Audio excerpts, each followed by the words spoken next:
அவங்க வீட்டுல பெரிய முருகனுடைய படம் ஆண்டி கோலத்துல பெரிய முருகன் படம். அதை வாங்கும் போதே அவங்க சொன்னாங்களாம், கூட இருந்தவங்க எல்லாம், ஆண்டி முருகனை வாங்காதரா, ஆண்டி முருகனை வாங்காதா, ஆண்டியா போயிருவேன் அப்படின்னா.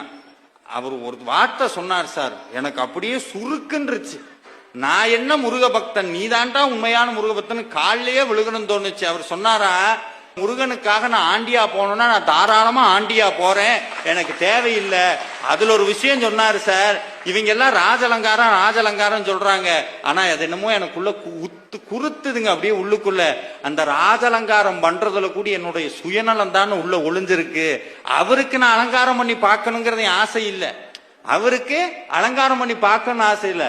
அவரை பார்த்தா நான் ராஜா ஆகணும், அதனால அவருக்கு ராஜலங்காரம் பண்ணி பார்க்கிறேன். இந்த சுயநலத்தோடையா சார் முருகன்ட்ட போய் நிக்கிறது? அப்படி வேண்டவே வேண்டான்னு அவர் சொன்னாருங்க. எப்ப இந்த ஆண்டி முருகன் எங்க வீட்டுக்குள்ள வந்தாரோ சார், நான் வாங்கிட்டு வரும்போது வாடகை வீடு இப்ப சொந்த வீட்டுல உட்கார வச்சு அந்த சொந்த வீட்டுக்கு எனக்கு உட்கார வச்சிருக்கிறார். இன்னொன்னு சொல்ற சார்,